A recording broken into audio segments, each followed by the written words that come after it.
بسم اللہ الرحمن الرحیم۔ معزز ناظرین و سامعین کرام، السلام علیکم ورحمۃ اللہ وبرکاتہ۔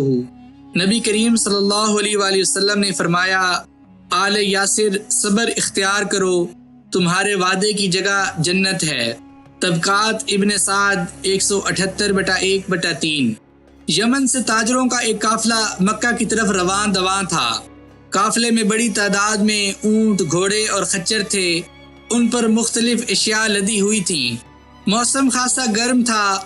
قافلے والے عموماً صبح سویرے سفر کرتے، اور جب دن روشن ہو جاتا اور سورج کی شدت کی وجہ سے سفر کرنا مشکل ہو جاتا تو وہ کسی مناسب جگہ پڑاؤ ڈال لیتے۔ قافلے کی منازل پہلے سے مقرر تھیں۔ ان کو خوب معلوم تھا کہ دوران سفر پانی کہاں سے ملتا ہے اور انہیں رات کہاں بسر کرنی ہے۔ صحرا کی راتیں ٹھنڈی ہوتی ہیں، اس لیے قافلے اکثر اوقات رات کے اندھیروں میں سفر کرتے، وہ ستاروں سے رہنمائی لیتے تھے۔ ان کے آباء و اجداد صدیوں سے یہ سفر کرتے چلے آ رہے تھے۔ جیسے جیسے مکہ قریب آتا جا رہا تھا، تاجر اپنے ذہنوں میں پروگرام ترتیب دے رہے تھے کہ اس بار انہیں کیا کچھ خریدنا ہے اور کس کے پاس اپنی چیزیں فروخت کرنی ہیں۔ وہ اس مرتبہ اپنے تصور میں بہت زیادہ منافع کی توقع لیے بڑھتے چلے آ رہے تھے۔ اس قافلے میں 3 افراد ایسے بھی تھے جن کو تجارت سے کوئی غرض نہ تھی۔ نہ تو ان کے پاس سامان تجارت تھا، نہ وہ کسی منافع کے لیے سفر کر رہے تھے۔ یمن سے یاسر بن عامر اور ان کے 2 بھائی حارث اور مالک اپنے گمشدہ چوتھے بھائی کی تلاش میں نکلے تھے۔ ایک مدت پہلے ان کا بھائی گھر سے نکلا، پھر عرصے تک اس کی کوئی خبر نہ ملی، تو بھائیوں نے اس کی تلاش میں مختلف جگہوں پر رابطہ کیا، مگر ناکامی ہوئی۔ مکہ مکرمہ اس زمانے میں عربوں کا بہت بڑا مرکز تھا۔ مختلف علاقوں کے تاجر یہاں اکٹھے ہوتے تھے۔ کسی نے انہیں مشورہ دیا یا خود ان کے اپنے ذہن میں آیا کہ ہو سکتا ہے ان کا بھائی مکہ میں مل جائے۔ چنانچہ یہ تینوں بھائی اس قافلے کے شریک سفر ہو گئے۔ پھر وہ دن آیا کہ قافلہ مکہ کے قریب پہنچ گیا۔ لوگوں میں غیر معمولی جوش و خروش تھا۔ ادھر قریش بھی قافلے کے منتظر تھے تاکہ جب قافلہ مکہ مکرمہ میں داخل ہو تو اس کا والہانہ استقبال کیا جائے۔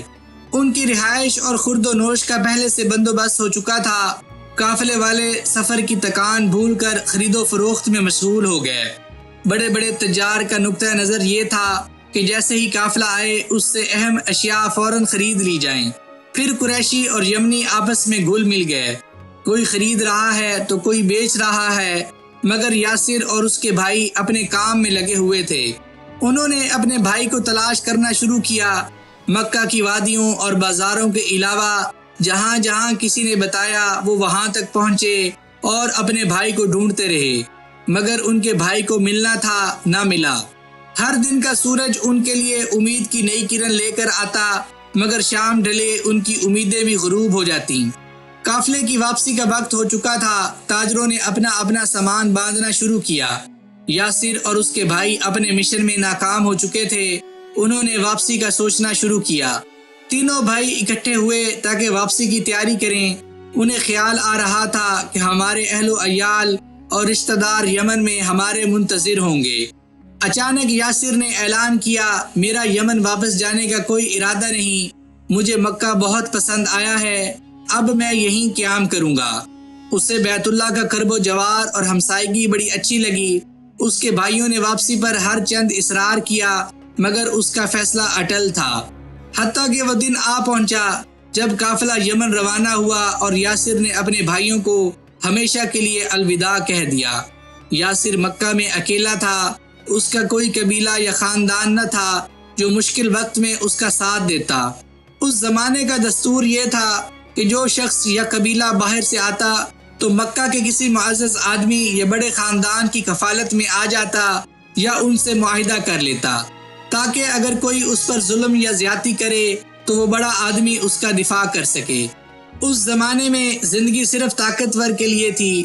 جو لوگ غربا، فقراء، مساکین یا غلام تھے، ان کی زندگی بڑے اور طاقتور لوگوں کی مرہون منت تھی۔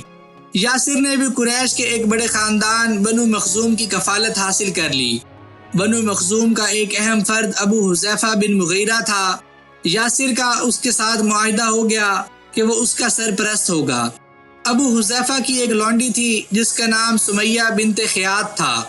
وہ بہت اچھے اخلاق و کردار کی مالک، مہربان اور وفادار خاتون تھی۔ اسی خاتون سے یاسر کی شادی ہو گئی۔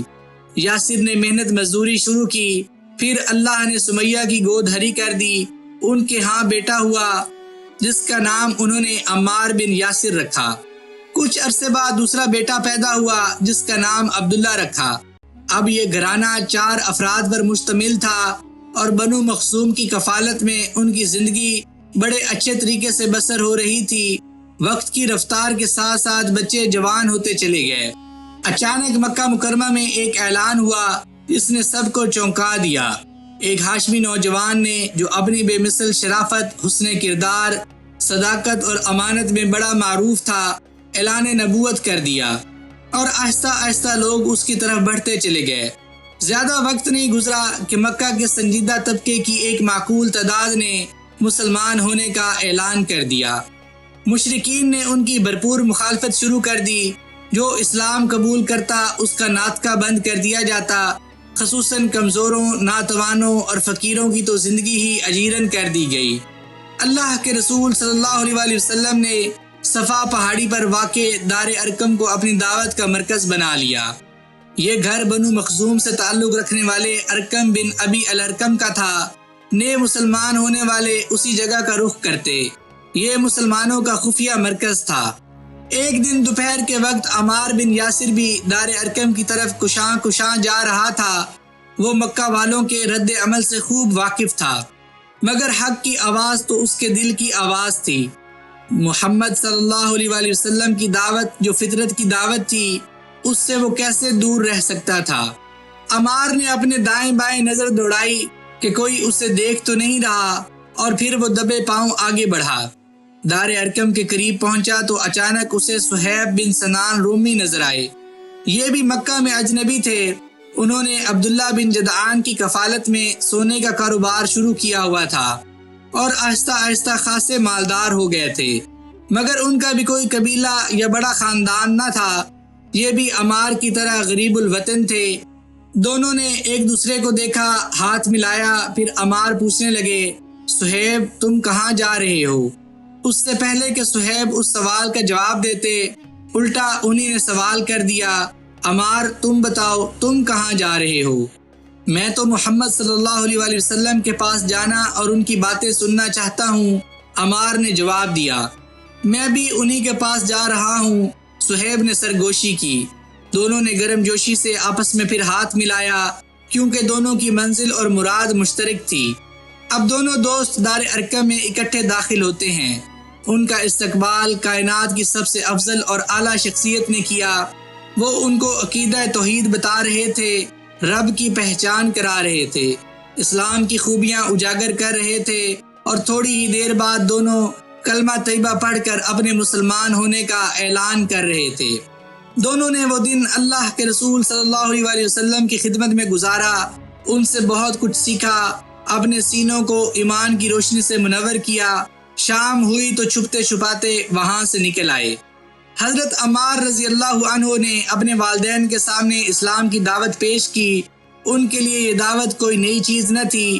مکہ کا ہر شخص اس انقلابی دعوت سے آگاہ ہو چکا تھا، اور یہ دونوں میاں بیوی سلیم الفطرت تو پہلے ہی تھے۔ بیٹے کی بات پر انہوں نے لبیک کہا اور فوراً اسلام قبول کر لیا۔ توحید کی خوشبو چھپی نہیں رہ سکتی۔ تھوڑے ہی عرصے میں لوگوں کو معلوم ہونا شروع ہو گیا کہ آل یاسر نے اسلام قبول کر لیا ہے۔ اور پھر ایک دن بنو مخزوم کے سرکردہ افراد نے پوچھا، کیا تم لوگ بھی صابی ہو گئے ہو، یعنی بے دین ہو گئے ہو؟ انہوں نے اثبات میں سر ہلا دیا۔ بس پھر کیا تھا؟ یہ اعتراف کرنا کوئی چھوٹا جرم نہ تھا۔ فوراً ہی اس کی سزا ملنے لگی۔ مار پیٹ، گالیاں اور تنگ کرنا تو معمولی بات تھی۔ وہ جتنا ظلم کر سکتے تھے اس میں کوئی کسر باقی نہیں رکھی گئی۔ وادی بطحا میں جب سورج کی گرمی سے مکہ تپ رہا ہوتا، آل یاسر پر کوڑے برسائے جاتے، ان کو پانی سے محروم رکھا جاتا، گرم زمین پر لٹا کر زنجیروں سے باندھ دیا جاتا۔ ان سے ایک ہی مطالبہ تھا کہ محمد صلی اللہ علیہ وآلہ وسلم کا ساتھ چھوڑ دو، مگر جیسے جیسے ان کا ظلم بڑھتا چلا گیا، آل یاسر کا ایمان پختہ سے پختہ تر ہوتا چلا گیا۔ ایک روز دنیا کی سب سے مشفق ہستی کا وادی بطحا سے گزر ہوا۔ دیکھا کہ آل یاسر کو عذاب دیا جا رہا ہے۔ یاسر خود، اس کی بیوی سمیہ اور بیٹے عبداللہ اور عمار زنجیروں میں جکڑے ہوئے ہیں۔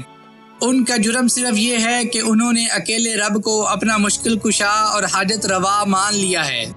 یاسر بن عامر کہہ رہے ہیں، زمانہ ایسا ہی ہوتا ہے۔ اللہ کے رسول صلی اللہ علیہ وسلم نے ان کی حالت زار دیکھی، ان کے جسم سے بہتا ہوا خون دیکھا۔ وہ لاچار، بے یار و مددگار، انتہائی بے بسی کی حالت میں ظالموں کے ہاتھوں مار کھا رہے تھے۔ آپ صلی اللہ علیہ وسلم نے عرش والے رب کی طرف نگاہ دوڑائی اور زبان اقدس سے یہ الفاظ نکلے، صبر کرو۔ پھر گویا ہوئے، اے اللہ، آل یاسر کو بخش دے، اور یقیناً تو نے بخش دیا ہے۔ ایک اور روایت میں اس طرح ہے، آل یاسر تمہارے لیے بشارت اور خوشخبری ہو کہ اللہ کی جنت تمہارا ٹھکانہ ہے۔ مظلوم آل یاسر نے یہ خوشخبری سنی تو ان کے ایمان میں مزید اضافہ ہو گیا کہ خود ناطق وحی نے ان کو جنت کی بشارت دی ہے۔ یہ دنیا کا عذاب تو محض چند روزہ ہے، ظلم ڈھانے والے آخر کتنا ظلم کر لیں گے، مگر جنت کی خوشبو، واہ واہ، سبحان اللہ، اس کے کیا کہنے۔ آل یاسر صبر کرتے ہیں، مگر بنو مخزوم کے ظلم و ستم میں مزید اضافہ ہوتا چلا جاتا ہے، اور ایک دن نوبت یہ آ گئی کہ یاسر اس عذاب کو برداشت نہ کر سکے۔ وہ اپنی جان کا نذرانہ پیش کر کے جوار رحمت میں پہنچ گئے۔ ان کے فرزند عبداللہ بھی مار کھاتے کھاتے اپنے خالق کے حقیقی سے جا ملے، اور سیدہ سمیہ رضی اللہ عنہا تو ان کی لونڈی تھی۔ ابو جہل کے مسلسل ظلم کا نشانہ بننے والی بوڑھی خاتون بھلا کب تک سختیاں برداشت کرتی۔ ایک دن بدبخت ابو جہل نیزہ لے آیا اور بولا، محمد صلی اللہ علیہ وسلم کو چھوڑ دو یا مرنے کے لیے تیار ہو جاؤ۔ سیدہ سمیہ رضی اللہ عنہا کے سامنے تو آخرت تھی، وہ دین حنیف سے ایک لمحے کے لیے بھی دستبردار ہونے کو تیار نہیں تھی۔ ابو جہل نے نیزے سے سیدہ سمیہ رضی اللہ عنہا کی شرمگاہ پر وار کیا۔ حضرت سمیہ رضی اللہ عنہا تڑپ کر گری اور اپنے رب کے حضور پہنچ گئی۔ اس نے اپنے رب کے ساتھ جو وعدہ کیا تھا اسے پورا کر دکھایا۔ اس نے ایک اعلان کیا تھا کہ میرا رب اللہ ہے، اور پھر اس پر استقامت اختیار کی تھی۔ اس طرح اسلام کی راہ میں قربان ہو جانے پر اس خاتون کو اسلام کی پہلی شہید خاتون ہونے کا اعزاز حاصل ہوا۔ سیدہ سمیہ رضی اللہ عنہا اپنی جان کی قربانی دے کر اپنے رب کے حضور چلی گئیں، اور رہتی دنیا تک کائنات کی تمام مسلمان خواتین کے لیے ایک پیغام چھوڑ گئیں، جان دی ہوئی اسی کی تھی، حق تو یہ ہے کہ حق ادا نہ ہوا۔ اب اس چھوٹے سے گھرانے میں تو وہ کبھی مجبور بھی ہو جاتا ہے۔ عمار کو سخت تشدد کے بعد پانی میں ڈبکیاں دی گئیں تو انہوں نے نیم بے ہوشی کے عالم میں اپنی زبان سے بتوں کے بارے میں کلمہ خیر کہہ دیا، اور ان کا دوسرا مطالبہ بھی پورا کر دیا۔ ظالموں نے ان کی جان چھوڑ دی۔ ہوش آیا، سوچا یہ میں نے کیا کہہ دیا۔ اللہ کے رسول صلی اللہ علیہ وسلم کے بارے میں ایسے کلمات، بتوں کے بارے میں کلمہ خیر، آنکھوں سے آنسو جاری ہو گئے۔ اپنے آپ کو ملامت کرتے ہوئے عمار اللہ کے رسول صلی اللہ علیہ وسلم کی خدمت میں حاضر ہوتے ہیں۔ آپ صلی اللہ علیہ وسلم نے دریافت فرمایا، عمار پیچھے کیا معاملہ ہوا؟ عرض کیا، اللہ کے رسول، مجھ سے بڑا غلط کام سرزد ہو گیا۔ ان ظالموں نے مجھے اس وقت تک نہیں چھوڑا جب تک آپ کے بارے میں میری زبان سے چند غلط کلمات اور اپنے بتوں کے لیے کلمہ خیر نہیں کہلوا لیا۔ اللہ کے رسول صلی اللہ علیہ وسلم نے اپنے ساتھی کی طرف دیکھا کہ والدین اور بھائی کی جدائی کا غم سہنے والا عمار اپنے ضمیر پر بوجھ لیے پھر رہا ہے۔ اس کو تو مجبور کر دیا گیا تھا، وہ اپنی زبان سے ایسے کلمات ہرگز نہیں نکالنا چاہتا تھا۔ آپ صلی اللہ علیہ وسلم نے ان سے سوال کیا، فَكَيْفَ تَجِدُ قَلْبَكَ، یہ کلمات کہنے کے بعد تمہارے دل کی کیا کیفیت ہے؟ جواب دیا، مطمئن بالایمان، دل تو حالت ایمان پر مطمئن ہے۔ اللہ تعالیٰ کو اپنے اس بندے پر پیار آ گیا کہ اس کا تو کوئی قصور نہیں، اور پھر جبریل امین وہی لے کر آ جاتے ہیں۔ جس نے اللہ پر ایمان لانے کے بعد کفر کیا اس پر اللہ کا غضب اور عذاب عظیم ہے، لیکن جسے مجبور کر دیا جائے اور اس کا دل ایمان پر مطمئن ہو اس پر کوئی گرفت نہیں۔ سورۃ النحل آیت نمبر 106۔ ظلم کی ہر اندھیری رات کے بعد روشن صبح بھی طلوع ہوتی ہے۔ اللہ کے رسول صلی اللہ علیہ وآلہ وسلم نے اپنے ساتھیوں کو مدینہ طیبہ ہجرت کرنے کی اجازت دے دی ہے۔ آہستہ آہستہ صحابہ کرام مدینہ طیبہ جا رہے ہیں۔ ایک دن حضرت عمار رضی اللہ عنہ بھی مکہ کی سرزمین چھوڑ کر مدینہ طیبہ جا پہنچے۔ یہ شہر امن کا گہوارہ ہے۔ کچھ دنوں بعد اللہ کے رسول صلی اللہ علیہ وآلہ وسلم بھی تشریف لے آتے ہیں۔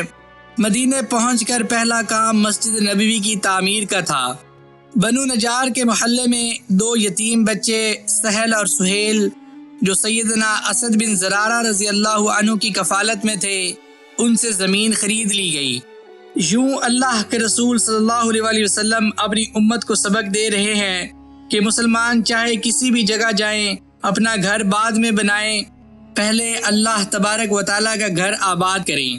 مہاجرین اور انصار کے لیے منادی اعلان کر رہا ہے کہ مسجد نبوی کی تعمیر کرنی ہے، رضاکاروں کی ضرورت ہے، آئیے مسجد کی تعمیر میں حصہ لیں۔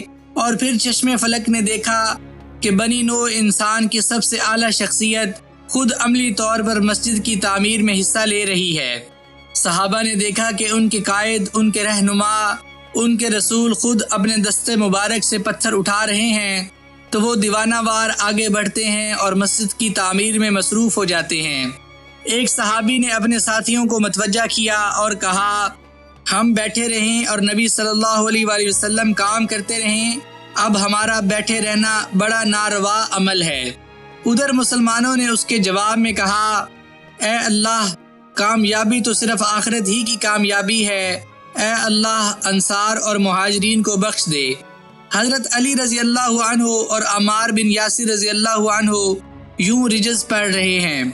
وہ شخص جو اٹھتے بیٹھتے ہر حال میں مسجد کی تعمیر میں مصروف رہتا ہے اور وہ آدمی جو مسجد بنانے میں کوئی حصہ ہی نہیں لیتا، ان دونوں کا درجہ کبھی برابر نہیں ہو سکتا۔ عمار بن یاسر رضی اللہ عنہ بھی دوسرے صحابہ کے ساتھ پتھر لے لے کر آ رہے ہیں۔ یہ قوی الجسم تھے، دوسروں نے ایک پتھر اٹھایا ہوا ہے اور عمار رضی اللہ عنہ نے 2 پتھر اٹھائے ہوئے ہیں۔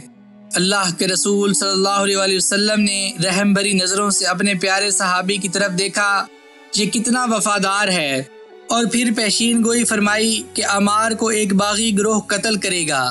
عمار بن یاسر رضی اللہ عنہ نے ساری زندگی اللہ کے رسول صلی اللہ علیہ وآلہ وسلم کے ایک اطاعت گزار غلام کی حیثیت سے گزار دی۔ تمام غزوات میں وہ اللہ کے رسول صلی اللہ علیہ وآلہ وسلم کے ساتھ رہے۔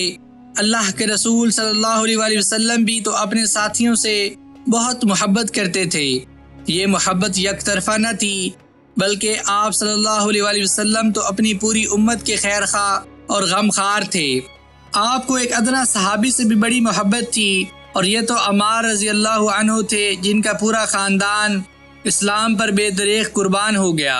اور پھر ایک روز اپنے اس پیارے صحابی کو اللہ کے رسول صلی اللہ علیہ وآلہ وسلم نے یہ اعزاز بخشا، میں نہیں جانتا کہ میں کب تک تمہارے درمیان رہوں گا، تم لوگ میرے بعد 2 شخصیات ابو بکر اور عمر کی اقتداء کرنا اور عمار کے موقف کو مضبوطی سے پکڑنا۔ جب عبداللہ بن مسعود تمہارے روبرو کوئی بات بیان کریں تو اس کی تصدیق کرنا۔ جب اللہ کے رسول صلی اللہ علیہ وآلہ وسلم وصال فرما گئے تو عمار رضی اللہ عنہ بھی دیگر صحابہ کی طرح بے حد غمزدہ ہوئے۔ ان کی آنکھوں سے آنسو تھمتے ہی نہ تھے۔ یہ مسلمانوں پر بڑا مشکل دور تھا، بہت سارے قبائل مرتد ہو گئے، بعض نے زکوٰۃ دینے سے انکار کر دیا۔ اس وقت حضرت ابو بکر صدیق رضی اللہ عنہ کی استقامت اور عبقریت کی وجہ سے یہ فتنہ دب گیا۔ انہوں نے مختلف محاذوں پر مجاہدین کو بھیجا جنہوں نے کامیابیاں حاصل کی۔ عمار بن یاسر رضی اللہ عنہ اس فوج کے ہر اول دستوں میں شامل رہے۔ جنگ یمامہ میں عمار بن یاسر رضی اللہ عنہ شریک تھے۔ گمسان کی لڑائی ہو رہی تھی۔ یہ ایک پتھر پر کھڑے ہو گئے اور مسلمانوں سے مخاطب ہو کر کہنے لگے، مسلمانوں، کیا تم جنت سے بھاگ رہے ہو؟ ادھر آؤ، میں عمار بن یاسر ہوں۔ چنانچہ فوج کے دستے ان کی آواز پر لبیک کہتے ہوئے دشمن پر ٹوٹ پڑے اور شدید جنگ کے بعد مجاہدین اسلام کو فتح نصیب ہوئی۔ عمار بن یاسر رضی اللہ عنہ ایک میدان جنگ سے دوسرے میدان جنگ میں منتقل ہوتے رہے، ہر میدان میں داد شجاعت دیتے رہے۔ قادسیہ کی جنگ اسلامی تاریخ میں بڑی اہم ہے۔ اس کے بعد مسلمانوں پر مزید فتوحات کے دروازے کھلتے چلے گئے۔ عمار بن یاسر رضی اللہ عنہ اس اہم جنگ میں بھی شریک تھے، اور پھر وہ دن بھی آیا جب حضرت عمر فاروق رضی اللہ عنہ نے ان کو کوفہ کا گورنر بنا دیا۔ انہوں نے اہل کوفہ کو خط لکھا، میں آپ لوگوں کی طرف عمار بن یاسر کو امیر بنا کر اور عبداللہ بن مسعود کو معلم اور وزیر بنا کر بھیج رہا ہوں، اور میں نے ابن مسعود کو ناظم بیت المال بھی مقرر کیا ہے۔ یہ دونوں بڑے کریم النفس اور اونچے لوگ ہیں۔